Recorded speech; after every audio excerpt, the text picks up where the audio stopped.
Hey guys, I wanted to give a recap of our Hope for Parents with Struggling Teens group tonight. It was a great group as always. The first topic that I want to mention is the idea of using scare tactics like, hey, I'm going to call the cops if you don't stop, or I'm going to take this away or that away. But using scare tactics technically makes sense, and we can even fool ourselves as parents to think that it works because occasionally in the moment it works.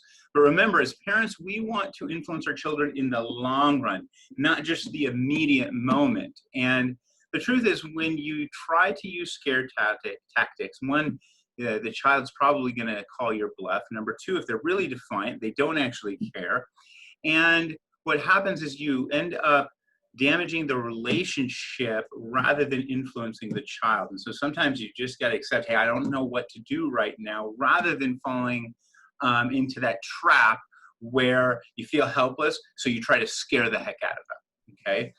The next concept I thought was important to point out, we don't talk about too much, and that's the idea of divorced parents. And a lot of times there's this dynamic where you have somebody, you have a contentious divorce. Now, the goal of every divorce, and it's common knowledge, is to have healthy, happy co-parenting. But let's be honest, you wouldn't be divorced if that was possible. And if I had some sort of magic words to get people in divorce to be super happy with each other and co-parent in super healthy ways, well, I probably could have stopped the divorce, right?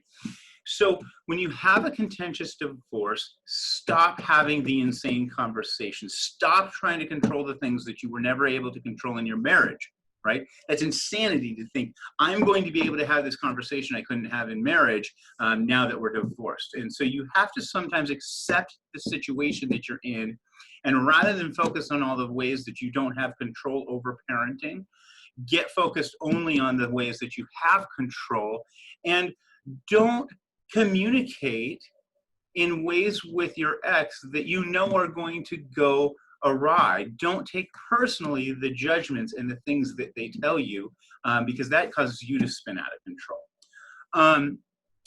The third point that I wanted to make that came out of group tonight is that a lot of times I'm seeing parents base their expectations of their children on what they are capable of and how they are living their life. And that's silly, right? Because your child is in the beginning of their journey and you have all this experience, yet you're not allowing yourself to remember, hey, I don't really relate to my child because they're in a different place and they have different thoughts and feelings, and they're making different connections than I'm making. And so don't base your expectations of your child on where you're at. Make your expectations relevant and consistent to where they're at that time. And remember, they're going to grow up. They're going to get further along in their journey. So, it's okay. Just take a step back, right?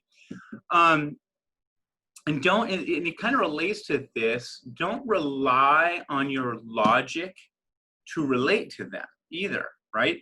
Because again, you're not in the same place as them. They don't have the experiences you have. And so parents often will lecture and try to teach and try to convince their children based on their knowledge, based on what they relate to. And I know, yeah, but I have more knowledge because I have more experience, but your kids don't care about that often, okay? They're not going, well, I better listen because they have more experience in the world. What they're telling themselves is, oh my gosh, my parent just doesn't understand. And so when you're trying to relate to them to get a point across, remember that you have to relate to them by connecting with what their logic might be, not what your logic is telling you, okay? Somebody gave what I thought was an awesome idea and tactic to, I guess, reducing the amount of insane conversations. And they weren't quite in a place that they weren't having any insane conversations, but they had a rule, and it was a 5-minute rule. So they put a time limit on the difficult conversations that they have with their child, and said that it was just working so well and improving the just the vibe in the home. And so I loved that. If you're not in the place where you can totally stop the insane conversations, put a time limit at least. Just know, hey, any given difficult conversation I'm having, I'm only going to give it 5 minutes or 10 minutes or whatever you pick. Okay. Um, I loved that. I thought it was absolutely fantastic. They, um, the next piece is when you want your child to change, when you're having that difficult conversation where you have all this list of things they should change so that they can be less depressed, or they should change so that they can have more friends, or they should change so that they can do this or that. A lot of times when you are talking to them about what they need to change, they get defensive. Their mind shuts off. And this next bit of advice doesn't apply to every situation, but there's a lot of situations that you can say, hey, you know what? I want to change this thing that I'm doing in the home. And here's what I'm going to do, and here's how I'm going to change it. The example that came up in group tonight was talking to kids about electronics and video games and social media. And so I think a healthier conversation than you need to, and you've done that over and over again, is to just kind of out loud say, man, I am going to reduce the amount of time I'm on my phone and on social media, or I'm going to reduce the amount of time that I'm watching TV because I'm realizing that I'm doing this too much. Or another one might be, I'm really going to work on not yelling and not showing that I'm frustrated when I'm not getting my way or when I can't get through to you. Okay. I really like that one because it's, hey, not you need to speak to me better. It's, you know what, I'm going to work on this thing. And it might not work, but it's more likely to plant those seeds for change in your child than giving the outright lecture. Okay. Another just kind of epiphany that we discussed that a lot of parents come to is when you're focused on punishment instead of boundary setting the way that we teach it. So a lot of parents think they're setting boundaries, but if you come to a point where you go, oh my gosh, there's nothing left to take away, you weren't setting boundaries, you were still doing the punishment reward thing. Okay, so if you get to that point where you go, I can't do anything because I have nothing else to take away, you weren't behaving in a healthy, protective way of your home and yourself and your time and your energy and your resources. Okay, and so if you have that thought or you say out loud, man, I don't know what to do because there's nothing left to take away, it's time to revamp completely and totally the way that you're parenting.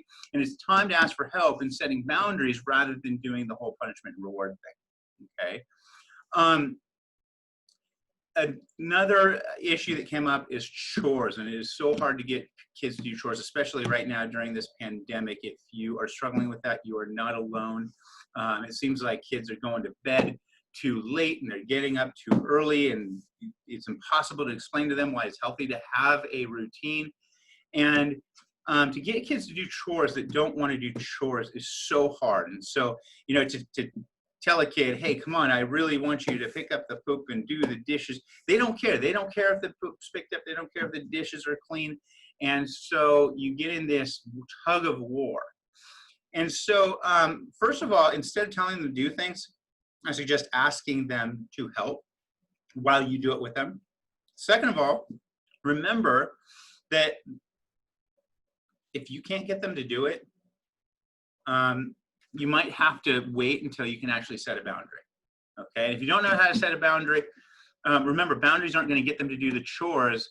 And this is such a big issue for so many people that I usually tell parents, how much time are you actually spending on this? And they'll tell me, and then we'll come to the realization that, oh my gosh, they could have gotten it done tenfold if they weren't engaged in this tug of war with their child. And so, again, that's where boundaries come in. And it might look like this. You know what?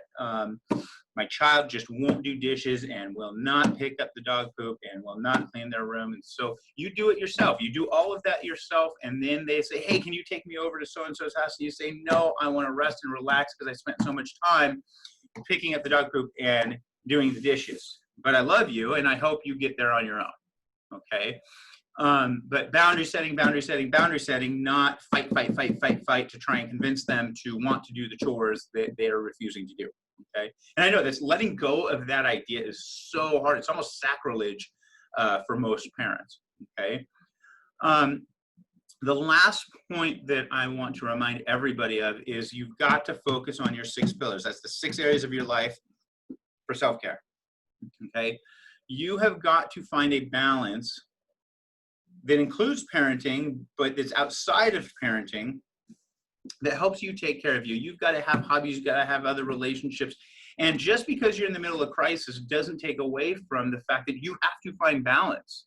And a lot of people don't find balance and don't take care of themselves because they're scared of finances, or they're scared that their children are going to completely go off the deep end. And I get it, but I have yet to have a person who sought balance that suffered, okay? But I can tell you countless cases where people work to the bone or only focus on parenting and refuse to try to implement balance, and things went totally awry and blew up, and they had to hit a rock bottom before they started taking care of themselves, okay? So I thank you for listening to this, and I thank everybody who joined our group tonight, and I hope to see you next Monday. Thanks a lot.